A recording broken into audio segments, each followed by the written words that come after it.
Baik, kita mulai saja. Bismillahirrahmanirrahim. Assalamualaikum warahmatullahi wabarakatuh.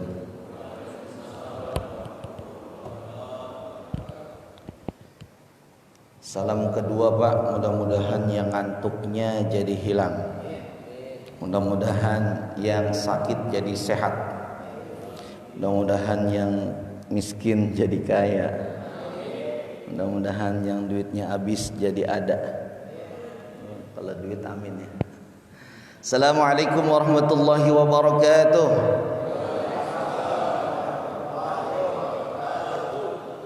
Alhamdulillah. Alhamdulillahilladzi anzala sakinah fi qulubil mu'minin liyazdadu imanan ma'a imanihim. أشهد أن لا إله إلا الله وحده لا شريك له وأشهد أن سيدنا محمدا عبده ورسوله لا نبي بعده اللهم صل وسلم وبارك على سيدنا محمد وعلى آله وأصحابه أجمعين أما بعد فقد قال الله تعالى في كتابه العظيم أعوذ بالله السميع العليم من الشيطان الرجيم بسم الله الرحمن الرحيم ألم تكن أرض الله واسعة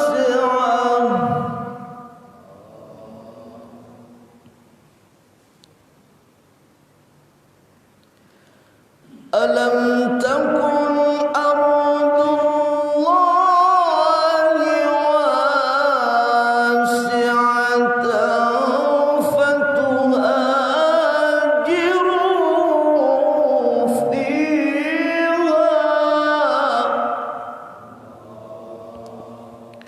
Sadaqallahul aliyyil azim.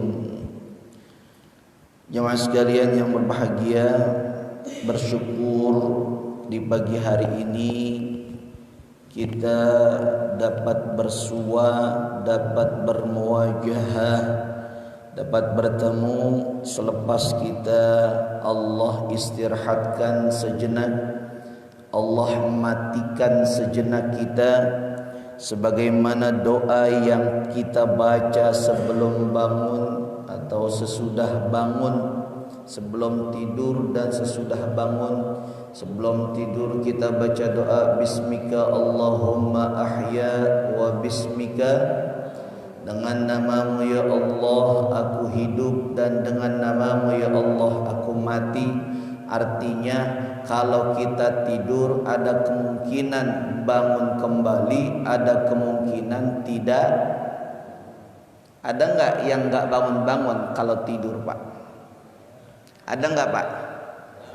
Berarti orang yang enggak bangun sholat subuh berarti dia apa? Mati. Ketiduran.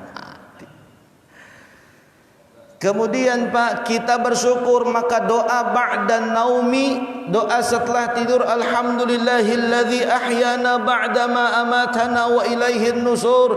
Alhamdulillah segala puji bagi Allah yang telah menghidupkan kami setelah kami mati, setelah kami dimatikan Pak, dan kami nanti akan kembali kepada Engkau ya Allah. Maka kita kalau misalkan sekarang ngaji, sudah sholat subuh jamaah, sekarang ta'lim, bersyukurnya luar biasa. Terlebih-lebih kita sekarang ini ada dua Pak yang membuat kita bahagia. Yang pertama, kemarin kita bertepatan dengan tanggal 17 Agustus bangsa kita merayakan hari kemerdekaannya yang ke-75. 17 Agustus, konon ceritanya 17 Ramadan pula Allah berikan kemerdekaan buat bangsa kita. Setelah itu kita kemudian menyambut tahun baru Islam, dan ini pun sebuah peristiwa yang sangat istimewa dan bersejarah dalam perkembangan dan kemajuan Islam. Tanpa ada peristiwa hijrah, maka mungkin dakwah Islam belum sampai di Indonesia.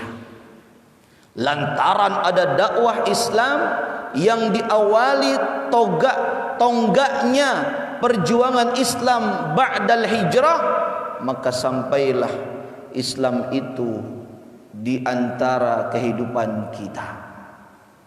Maka sangat luar biasa bersyukurnya pada kesempatan sekarang ini, karena kita diberikan beberapa peristiwa keistimewaan, peristiwa dari setiap peristiwa yang ada yang kita lalui. Ada 17 Agustus, ada tahun baru Islam. Sekarang saya mau tanya Pak, kalau tahun baru Islam itu bagusnya kita sebut tahun baru Islam apa tahun baru kita Pak? Halo, tahun baru Islam apa tahun baru kita? Kalau tahun baru Islam berarti ada tahun baru selain tahun baru Islam. Kalau tahun baru kita berarti hanya satu-satunya nih sebenarnya yang buat kita sahkan untuk sebagai tahun baru. Kira-kira Bapak pilih yang mana? Tahun baru Islam apa tahun baru kita?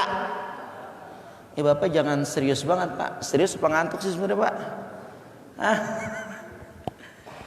Saya sering mengatakan Pak, terkait dengan tahun baru ini, maka kita itu sudah menyatakan tahun baru kita adalah Muharram. Jangan yang lain, sebab kalau tahun baru yang lain itu kaitannya dengan ibadahnya yang lain juga. Tahun baru Islam berarti kaitannya tahun barunya kita, umat Islam.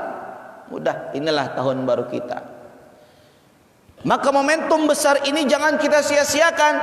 Sekaligus pembahasan kita dalam sirah nabawiyahnya ini, kita akan bicara tentang bagaimana hijrahnya Rasulullah sallallahu alaihi wasallam.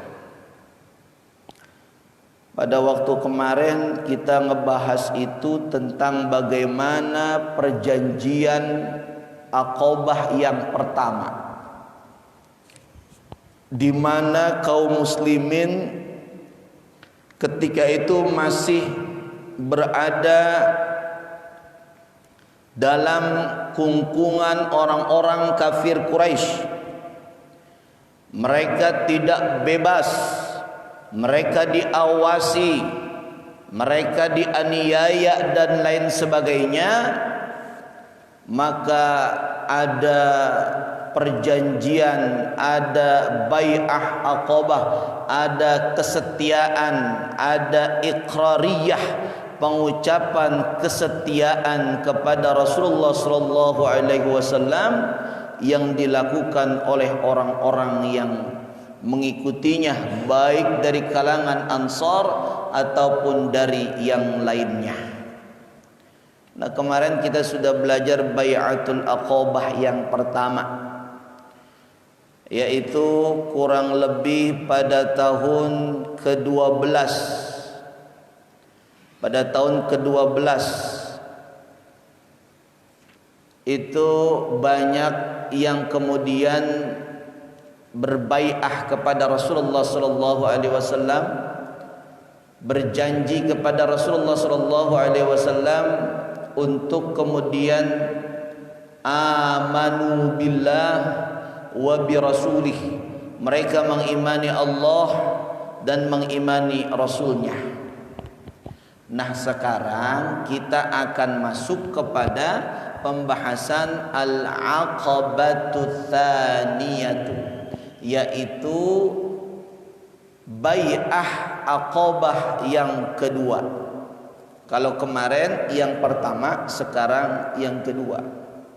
Bai'ah itu apa? Kemarin sudah dijelaskan bahwa Aqabah itu, bai'atul Aqabah itu adalah perjanjian, kesetiaan kelompok-kelompok orang yang janji setia kepada Rasulullah sallallahu alaihi wasallam. Kalau kemarin di tahun ke-12 kenabian, ini setahun setelahnya. Fis sanati tsalitsata asyrah min nubuwah.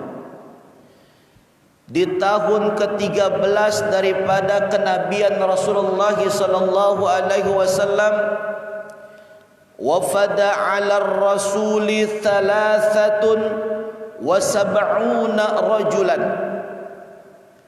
Datanglah, menghadaplah 73 orang kepada Rasulullah sallallahu alaihi wasallam. 73 orang ini terdiri ada 62 dari kaum Khazraj dan sisanya yaitu 11 orang dari kaum Aus. Jadi ada suku Khazraj, ada suku Aus. Ini yang berbai'ah kepada Rasulullah sallallahu alaihi wasallam di Bai'atul Aqabah yang kedua. Artinya apa? Kemarin sudah bai'ah nih Pak yang pertama sekelompok orang. Di tahun berikutnya ada lagi Pak. Kalau kemarin kan ceritanya jelas saya sampaikan ketika Rasulullah sallallahu alaihi wasallam dan para sahabat di musim haji. Lil haji, di musim haji. Ternyata Pak di sini dari 73 orang ini ada 2 Pak perempuannya. Ada berapa orang Pak? Ada 2 perempuannya. Artinya setiap perjuangan itu ada yang menyertai perempuannya. Setiap perjuangan. Wa mra'atani min Arabil Madinah, dan 2 dari orang Arab perempuan Madinah. Fabaya'ur Rasul 'indal aqabati tsaniyah,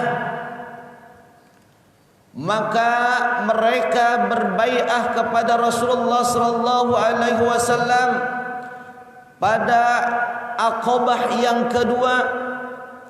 Apa perjanjiannya? Apa kesetiaannya? Ala ayya'budullaha, mereka menyatakan akan menyembah Allah Subhanahu wa taala. Jadi perjanjiannya kagak macam-macam Pak. Bai'ahnya yang pertama menyembah Allah Subhanahu wa taala. Kenapa? Karena kalau kemudian yang janjinya kaitannya dengan bukan akidah dulu, ini akan lemah. Maka kalau misalkan kita pengen menguatkan apapun, itu harus yang pertama kali dikuatkan adalah akidahnya, ubudiyahnya Pak, penyembahannya kepada Allah. Itu kalau itu dikuatkan, maka insya Allah yang lainnya akan bisa kuat. Kenapa? Ibarat kata kalau misalkan menyembah Allah, akidahnya kuat, Allah Subhanahu wa taala cuma hanya satu-satunya dijadikan ilah, maka itu seperti pondasi di dalam sebuah bangunan. Kalau ibadahnya kuat, kalau penyembahan kepada Allahnya kuat, kalau akidahnya kuat, kalau pondasinya kuat, maka insya Allah yang lainnya nanti akan mengikuti kekokohannya. Lalu yang kedua apa? Yang keduanya wala yusyriku bihi syai'an, tidak mensekutukan Allah dengan sesuatu. Maka ketika kita menyatakan diri kita sebagai hamba Allah, beribadah kepada Allah Subhanahu wa taala, maka kita jangan sekali-kali mengingkari penyembahan kita kepada Allah Subhanahu wa taala dengan kita mensekutukan Allah Subhanahu wa taala. Ini kan kadang-kadang kita enggak, Pak. Di masjid kita Allah Tuhannya. Kalau di luar masjid bukan Allah Tuhannya. Paham enggak maksudnya, Pak? Kalau di masjid Allahu Akbar. Kenapa? Karena Allah yang manggil, Allahu Akbar. Allah yang maha besar. Kalau di kantor kira-kira ada dua panggilan. Panggilan satu adalah panggilan salat, yang panggilan kedua adalah panggilan pimpinan kita, bos kita. Kira-kira dalam waktu yang bersamaan panggilan ini datang, mana yang kita lebih dulukan? Pak, jawab, Pak. Ulangin lagi. Dalam satu waktu ada dua panggilan. Satu panggilan Allah, yang kedua panggilan pimpinan kita. Kira-kira mana yang kita dulukan? Allah apa pimpinan kita? Waktu itu lagi rapat penting. Rapat penting. Ada bos kita, pimpinan kita.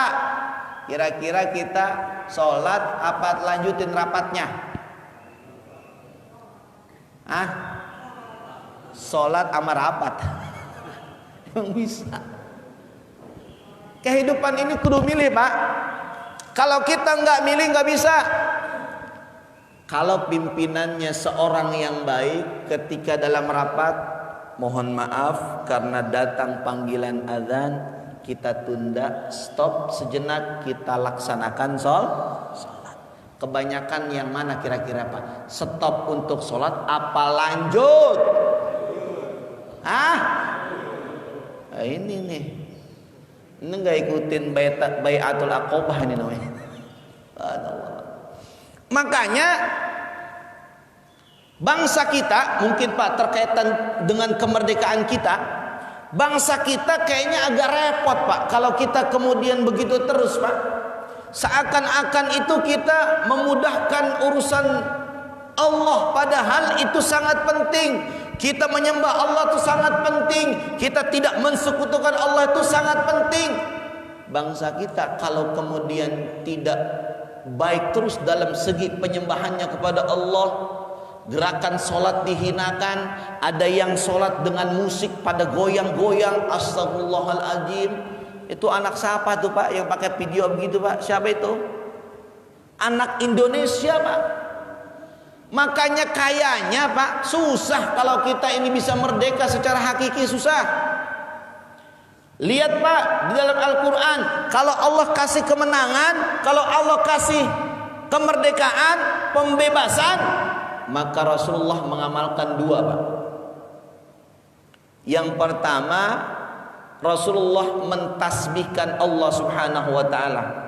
Dia mensucikan Allah Subhanahu wa taala.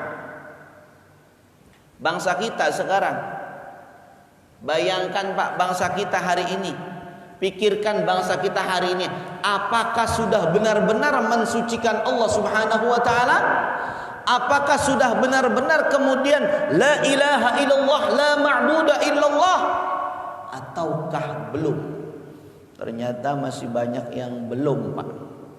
Mungkin secara parsial sudah banyak, tetapi secara keseluruhan belum. Masih ada yang menghina Allah kita, masih ada yang menghina kemudian ketuhanan kita, masih ada yang menghina ajaran kita. Bahkan Al-Quran yang mulia itu ada yang menginjak-injaknya daripada anak, daripada bangsa kita. Na'udzubillahimin. Rasulullah pertama itu, Pak. Yang kedua, Rasulullah kalau diberikan kemenangan, Rasulullah itu beristighfar. Diberikan apa, Pak? Beristighfar, istighfar. Maka kalau misalkan bangsa ini merasa salah, istighfar. Jangan ngeles mulu. Jangan ngeles. Yang ngeles ngerti ya, Pak? Yang ngeles, Pak.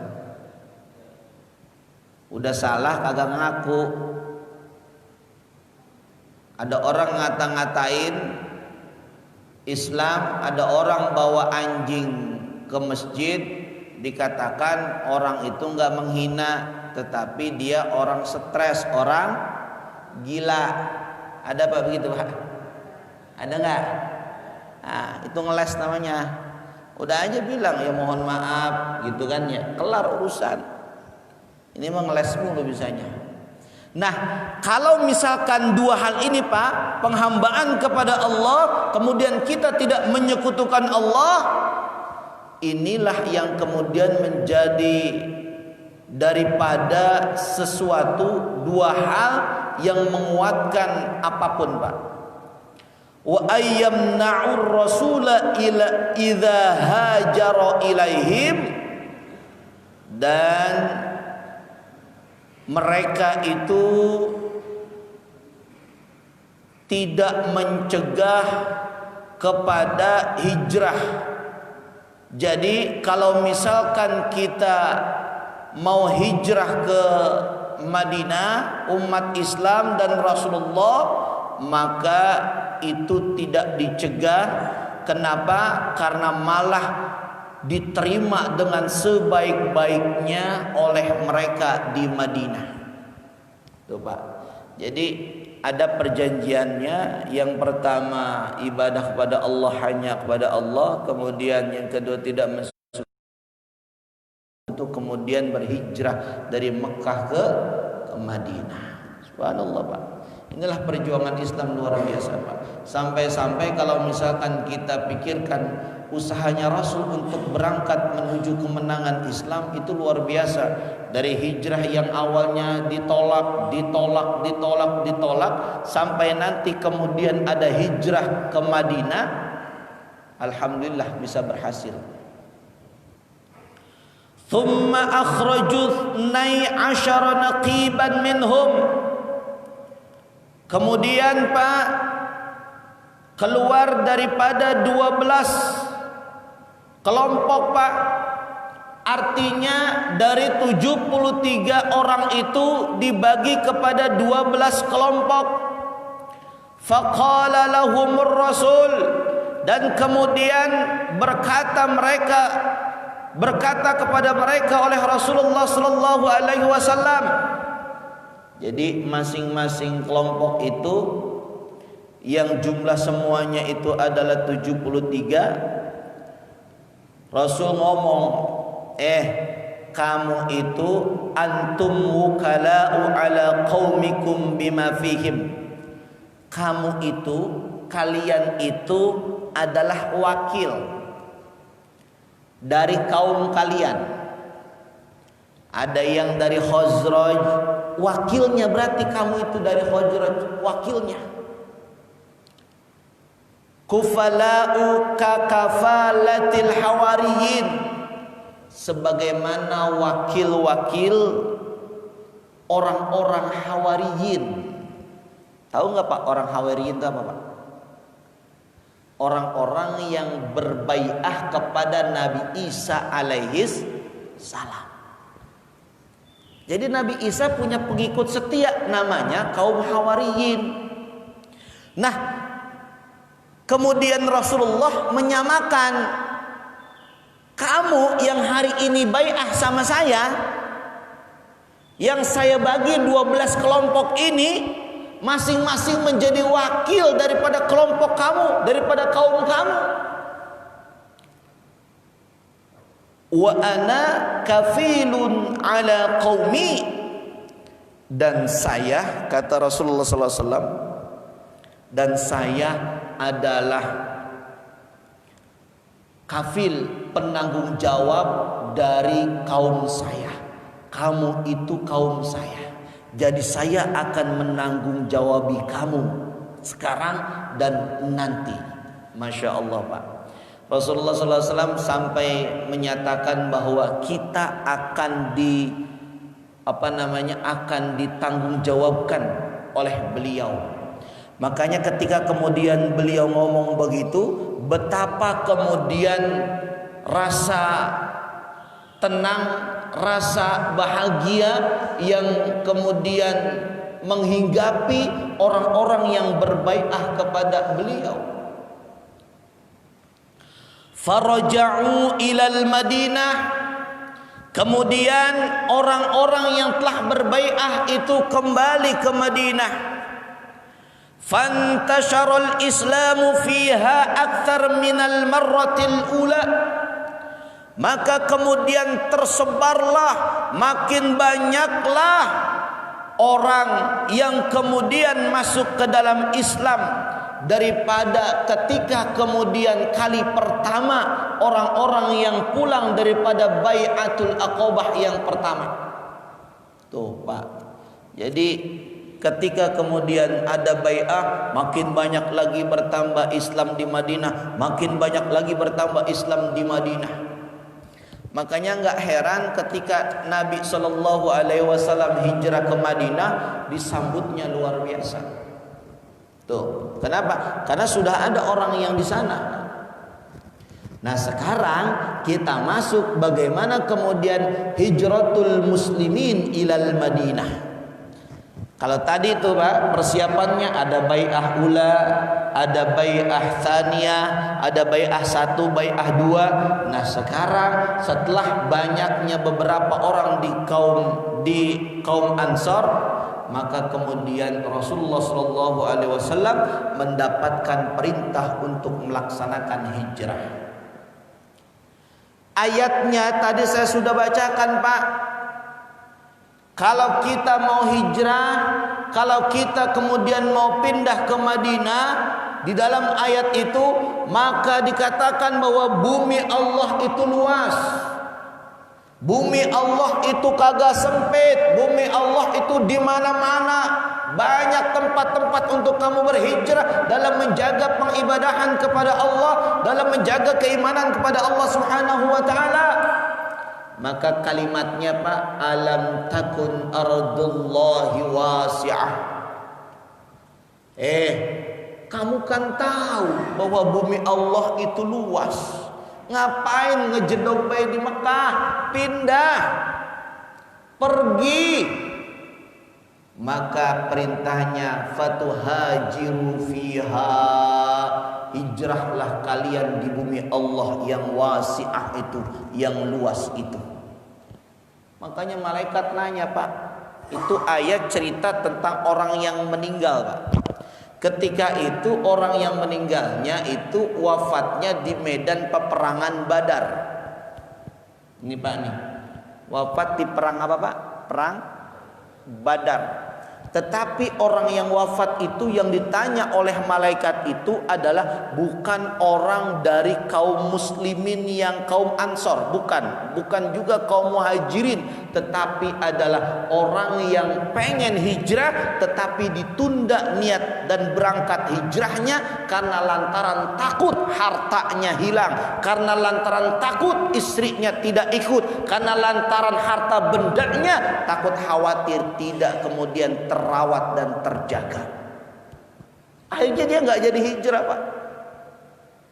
Takut dunia. Pengen hijrah tapi takut urusan dunianya akan hilang. Maka kemudian malaikat tanya, kenapa kamu meninggal? Itu si mayat itu menjawab, saya meninggal karena dizolimi, saya meninggal karena dianiaya. Padahal dia meninggal bukan dianiaya, bukan dizolimi, tapi dia menganiaya dirinya sendiri. Lantaran ketika disuruh hijrah kagak mau hijrah, akhirnya dia tinggal masih di kota Mekah. Dan ketika di kota Mekah itu orang pimpinan kafir Quraisy memberikan aturan, ayo wajib berperang di perang Badar. Maka orang yang ragu-ragu hijrah itu kemudian dia mengikuti kewajiban itu yang diterapkan oleh pimpinan Quraisy dan akhirnya berperang dengan kaum muslimin dan akhirnya wafat. Kira-kira kalau kita menunda-nunda hijrah, bagus apa jelek Pak? Jelek apa bagus? Kalau kita hijrah nggak seperti mereka pindah kota Mekah ke Madinah, lah kita hijrahnya dari mana? Kita hijrahnya dari yang jelek kepada yang Dari yang kagak sholat kepada yang, kalau orang punya semangat hijrah, sholatnya di masjid apa di rumah? Ya kalau ngomongnya pelan amat ini. Emang udah kebayang nasi uduk? Enggak, ntar dulu Pak, belum. Adeh. Orang yang sudah hijrah, niat hijrah, semangat hijrah, kira-kira sholatnya di mana? Kurang kompak di mana? Di masjidnya karena siapa? Benar. Ada cerita Pak, orang yang kata orang, semua orang mengatakan beliau adalah ahli surga. Tapi ternyata Pak, di akhir kehidupannya beliau ditakdirkan di akhiratnya beliau masuk neraka. Semua orang husnuzon, ini orang bakalan masuk surga, ini orang bakalan dijamin oleh Allah, dia bakalan min ahlil jannah. Tetapi takdirnya masuk neraka lantaran satu Pak. Apa lantarannya? Di dalam hadis yang pertama dalam kitab Al-Arba'in An-Nawawiyah, An-Nawawi mengatakan bahwa innamal a'malu binniyat wa innama likulli imri'in ma nawa, faman hijratuhu ila Allahi wa rasulih fa hijratuhu ila Allahi wa rasulih, wa man hajara ila dunya, maka barang siapa yang hijrah untuk kepentingan dunia, fa hijratuhu lidunya yusibuha. Bapak kalau sholat niatnya karena dunia, masuk surga apa enggak? Jawab. Bapak sholat niatnya karena dunia, masuk surga apa enggak? Ustaz bisa aja karena dunia, masa sholat karena dunia sih? Lah iya, enggak enak kamu ketua DKM. Ya. Ya, itu misalkan. Karena dunia kok bisa Ustaz? Bisa. Kenapa? Karena masjidnya enak, karena masjidnya adem, karena DKM-nya enak, karena jamaahnya enak. Itu dunia Pak. Kalau kita bicara kemudian niat, maka innamal a'malu binniyat, itu sangat patokan.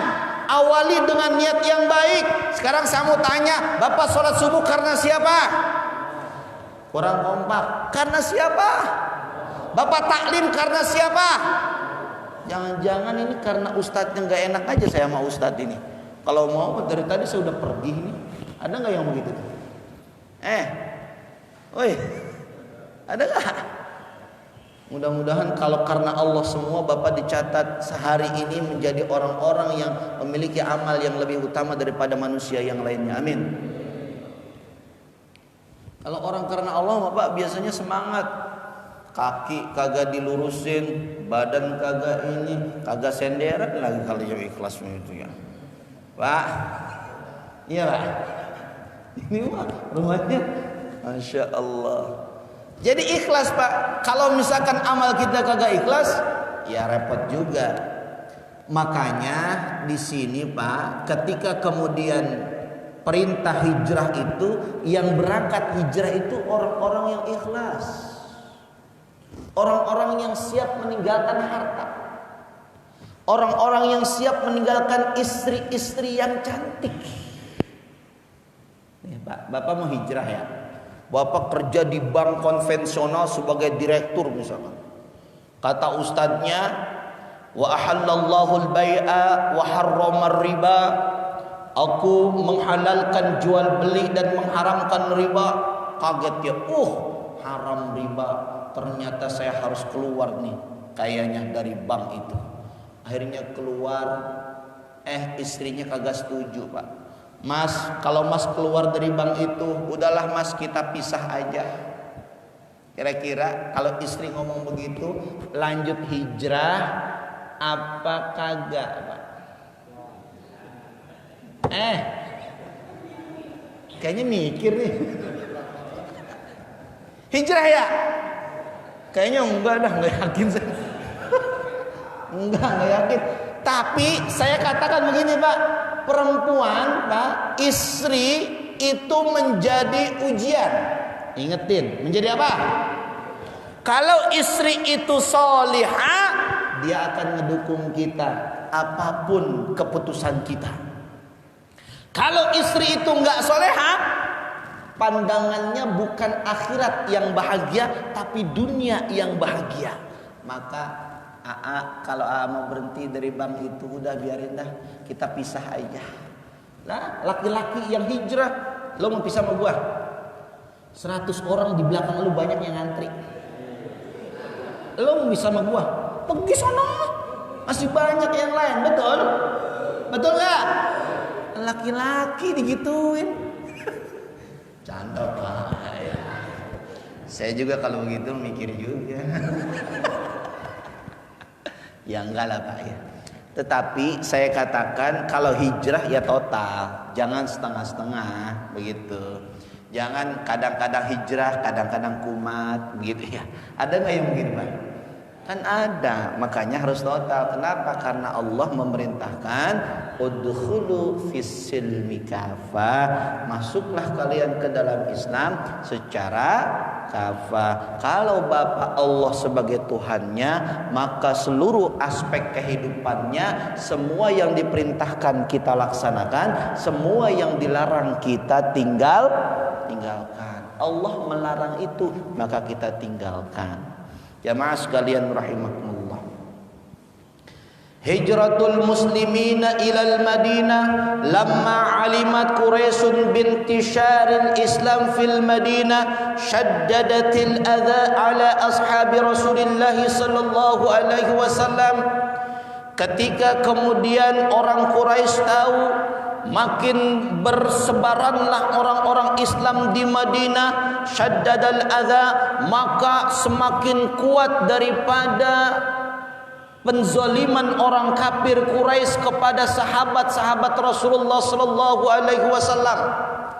Jadi Pak, ketika orang Quraisy itu ngecek, oh di Madinah kok makin tersebar Islam, banyak yang memeluk Islam, orang kafir Quraisy kagak senang Pak. Di mana-mana kalau orang Islam maju mah kagak senang orang-orang kafir. Benar apa benar Pak? Enggak dulu Pak, sekarang dia sama. Benar apa benar Pak? Kemarin katanya ada yang cinta NKRI. Ada spanduk 75 tahun negara kita merdeka. Di sisi sebelah kirinya, sebelah kanannya ada simbol. Simbol apa? Ya Allah, ada simbol yang begini Pak nih. Apa nih? Oh itu. Astagfirullahaladzim. Gimana jadi? Gitu ya. Ada orang-orang, mohon maaf Pak, yang kemudian menyatakan bahwa saya ini bersahabat dengan Anda, saya ini kemudian teman Anda. Udah Pak, kalau saya mau udah yakin banget Pak, namanya orang kafir kagak akan pernah ridho kepada orang Islam. Jangan ridho Pak. Surat 2 ayat 120, udah itu yakin. Maka ketika sejarah dulu pun menyatakan bahwa ketika Islam sudah mulai banyak pengikutnya, orang kafir nggak ridho. Maka digencetlah sahabat-sahabat Rasul yang di Mekah. Lalu kemudian perintah hijrah itu turun, fa amarahum bil hijrati ilal Madinah. Maka kemudian Rasul memerintahkan mereka para sahabatnya untuk hijrah ke Madinah. Kenapa enggak Rasul duluan, Pak? Pak, kenapa enggak Rasul duluan yang berangkat hijrah? Woi, diam aja ini namanya. Kenapa? Karena yang dikejar-kejar, yang mau dianiaya sebenarnya Muhammad. Maka kalau Nabi Muhammad masih di Mekah, seakan-akan hijrah itu kagak jadi, pindah itu ke Madinah kagak jadi. Itulah siasat Pak dakwah Rasulullah SAW agar kemudian dakwahnya jalan, hijrah ke Madinahnya tetap jalan. Maka yang disuruh hijrah duluan yaitu para sahabatnya daripada Rasulullah SAW. Silakan berangkat duluan. Di Madinah ketemu ikhwanihimul Ansar, ketemu daripada saudara kaum Ansar. Fakharaju min Makkah khufyatan, dan orang-orang muslim yang dari Mekah ke Madinah itu muhajirin itu mereka keluar dari Mekah khufyah dengan membawa rasa takut. Jadi hijrah tuh benar-benar perang batin. Mau hijrah apa kagak, mau hijrah apa kagak. Gua kalau mau hijrah takut banget perasaan ntar kalau gua dijegat sama si Ono dibunuh gua. Kan begitu Pak. Nah ketika kemudian rasa takut itu ada, khaufan min ayyamna'ahum Quraisyun, daripada orang-orang Quraisy yang mau mencegah hijrahnya kita. Kalau kita ketahuan hijrah Pak, bahaya sama orang kafir Quraisy. Sama nih Pak, kayak sekarang nih banyak ancaman kepada orang-orang Islam. Awas, kalau lo ngomong-ngomongin yang jelek tentang ini, gue masukin penjara lo. Ada nggak yang begitu Pak kira-kira Pak? Ada nggak begitu Pak? Ada nggak kiai kita masuk penjara sekarang Pak? Ada nggak ulama kita masuk penjara sekarang Pak? Masya Allah. Tidak akan pernah habis Pak yang namanya bagaimana kemudian ujian buat seorang yang menegakkan dakwah Islam. Nggak akan pernah habis Pak. Sampai kapanpun pasti ada ujiannya.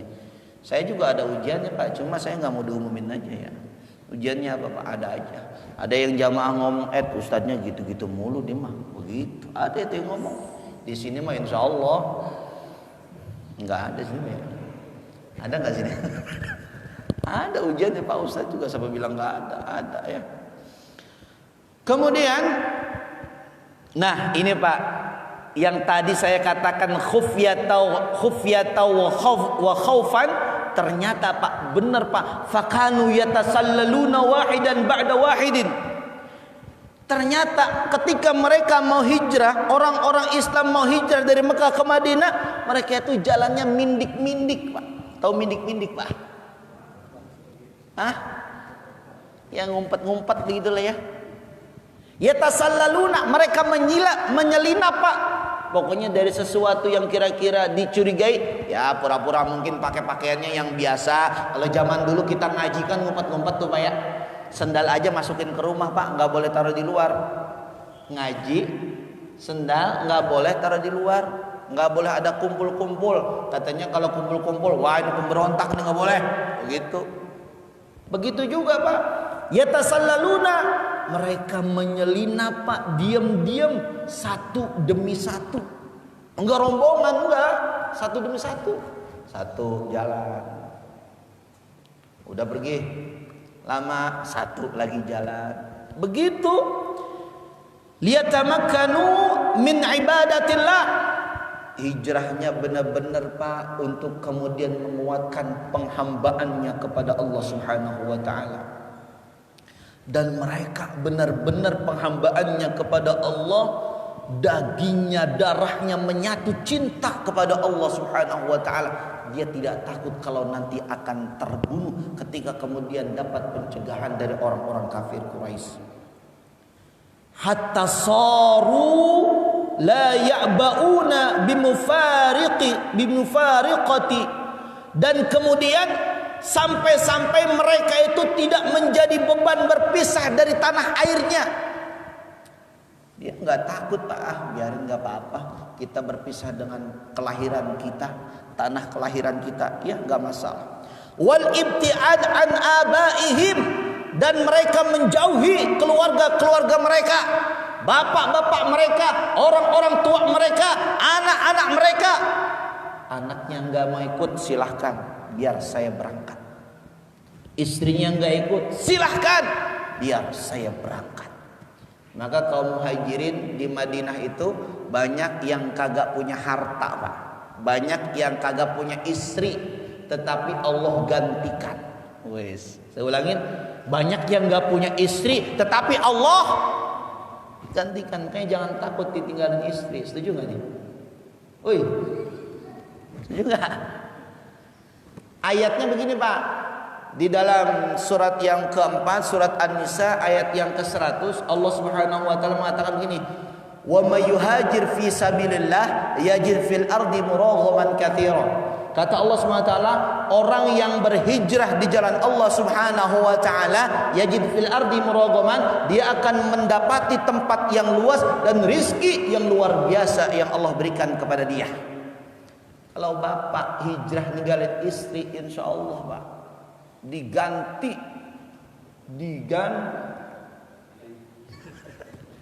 Itu waktu zamannya Rasul pak. Kalau sekarang mah semua udah pada hijrah semua ya, amin.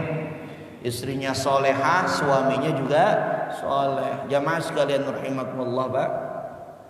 Maka ketika kemudian meninggalkan anak-anaknya, meninggalkan suaminya, meninggalkan istrinya, dia yang dituju hanya satu pak, ridhollah. Dia yang diminta hanya satu, yang dilakukannya dalam amal hijrah itu adalah apa? Mendapatkan ridhonya Allah dan ridhonya Rasulullah sallallahu alaihi wasallam. Itu pak, subhanallah. Itu orang-orang yang hijrah itu udah gak mikirin apa-apa pak, udah yang dipikirin itu aja lah. Nah, itulah kisah daripada hijrahnya. Satu lagi pak, wa arada Abu Bakrin ayyuhajir. Rasulullah sallallahu alaihi wasallam itu kemudian melarang Abu Bakar untuk hijrah pak. Tuh, Abu Bakar pengen hijrah nih, ngomong, gua pengen hijrah nih, kira-kira boleh nggak? Oh kata Rasul, lu ntar, belakangan ntar lo, gitu katanya pak. Lu jangan sekarang. Lu mah kalau sekarang berangkat berabe, lu kan tangan kanannya gua. Kalau lu berangkat, ntar dianggap gua berangkat. Jangan, ntar aja belakangan. Maka kalimatnya famana'ahur Rasul, maka Rasul mencegah daripada keinginannya Abu Bakar untuk berhijrah pada tahap yang pertama ke Madinah. Fabaqiya ma'ahu bi Makkah, maka kemudian Abu Bakar tetap berada di Mekah bersama Rasulullah sallallahu alaihi wasallam. Nah, lanjut apa cukup Pak nih? Udah ya? Oi. Udah siap belum? Belum datang ya? Ya udah, saya lanjutin sampai jam 7 ya. Itu jam 6 lewat udah. Ngaco ya? Oh ngaco, baru jam 5 itu ya? Masya Allah. Jamaah sekalian rahimakumullah, insya Allah pada bulan yang akan datang kita akan menceritakan tentang, kalau ini hijrahnya para sahabat Pak, hari ini kita sampaikan. Nanti pada bulan yang akan datang kita sampaikan ternyata setelah hijrahnya para sahabat, orang-orang kafir Quraisy itu lamma ra'at Quraisyun anna Rasulullah sallallahu alaihi wasallam ashabun wa ansarun yudafi'una anhu wa yansuruna da'watahu sammamu ala qatlihi. Mereka bersepakat untuk ngebunuh Rasul Pak. Ini lebih pelik lagi, lebih tegang lagi ntar Pak ceritanya. Bagaimana Rasulullah SAW itu rumahnya dikepung tanpa ada celah sedikit pun Rasul untuk bisa keluar dari rumahnya. Ada Pak rumah kiai yang dikepung ya? Ada nggak? Ada rumah kiai dikepung Pak? Ada waktu itu. Rumahnya seorang ulama dilemparin batu, habis semuanya, masya Allah. Nauzubillah, thumma nauzubillah. Jangan sampai rumah Ustaz Samit begituin ya Pak ya, amin ya Allah. Nauzubillah min dzalik Pak ya. Cukup Pak diomongin doang ya Pak ya, cukup Pak. Jamaah sekalian rahimakumullah Pak, insyaallah bulan depan itu yang akan kita ceritakan. Kenapa? Karena inilah pembahasan sirah, jadi tidak lain pembahasannya adalah cerita, tapi insya Allah di balik cerita ada pelajaran yang kita bisa ambil dan kita bisa aplikasikan kebaikan-kebaikannya di dalam kehidupan kita sehari-hari. Amin ya Rabbal. Demikianlah Pak, saya minta doa untuk jamaah saya, untuk semuanya dah, tapi khususnya untuk jamaah saya, namanya Bapak Ustadz Tafsir Pak. Tahu Pak Ustadz Tafsir? Blok apa? Blok A. Beliau kena serangan stroke dan kemarin semalam saya telepon masih di di ruang itulah yang perawatan gitu ya, intensif lah apa itu namanya, UGD bukan UGD apa? Iya begitu dah pokoknya ya. Kita doakan Pak beliau semoga Allah cepatkan kesembuhannya. Allah angkat segala macam penyakitnya, baik penyakit yang kelihatan ataupun penyakit yang enggak kelihatan, zahir atau batinnya. Semoga karena beliau itu kalau kata saya Pak ya, menurut saya, mungkin menurut yang lain juga sama. Beliau itu semangat untuk ibadahnya luar biasa Pak. Beliau ketua DKM yang menurut saya walaupun beliau sepuh Pak, beliau tuh umurnya di atas 60 kayaknya ya, udah sepuh ya. Ya rambut udah berwarna putih gitu ya. Tapi beliau masih semangat luar biasa. Bahkan kalau misalkan saya ngisi di situ Jumatan, pasti yang pertama ada adalah beliau. Luar biasa, beliau itu orang soleh.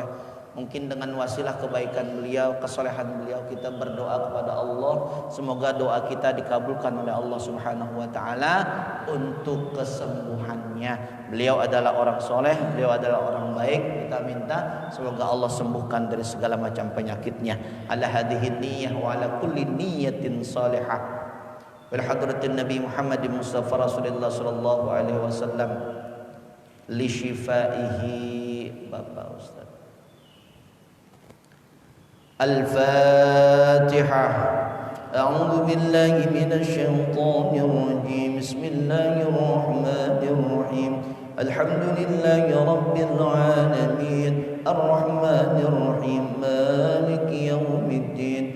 Iyyaka na'budu wa iyyaka nasta'in. Ihdinas siratal mustaqim. Siratal ladzina an'amta 'alaihim ghairil maghdubi 'alaihim waladdallin. Amin amin ya rabbal alamin. Bismillahirrahmanirrahim. Dan karim dal karim Allahumma shalli ala Muhammadin fil awwalin wal akhirin wa sallim radallahu tabaraka wa ta'ala sadatina rasulillah ajma'in. Bismillahirrahmanirrahim rabbil alamin. Hamdan yafi ni'amaka fi mazida ya rabbana lakal hamdu kama yanbaghi li jalali wajhikal karim wa li 'azimi sultanik. Allahumma shalli ala sayyidina Muhammad. Allahumma ighfir lana dhunubana wa li walidina warhamhum kama rabbawna shighara wa li jami'il muslimina wal muslimat wal mu'minina wal mu'minat. Allahumma anfa'na bima 'allamtana wa 'allimna ma yanfa'una wa zidna ilman nafi'a warzuqna fahma wasi'a walhiqna bisalihin birahmatika ya arhamar rahimin. Allahumma ij'alna minas su'ada'il maqbulin wa la taj'alna minal ashqiya'il mardudin. Rabbana atina min ladunka rahmatan wa hayyi' lana min amrina rashada. Rabbana atina fid dunya hasanah wa fil akhirati hasanatan wa qina adzaban nar wa adkhilnal jannata ma'al abrari aziz ya ghaffar ya rabbal alamin. Wa sallallahu alaihi wasallam nabiyil ummi wa ala alihi wa sahbihi ajma'in. Subhana rabbika rabbil izzati amma yasifun, salamun 'alal mursalin. Walhamdulillahi rabbil alamin. Sekian, terima kasih. Wallahu ta'ala alam bisawab. Wallahul muwaffiq ila aqwamit thoriq. Assalamualaikum warahmatullahi wabarakatuh.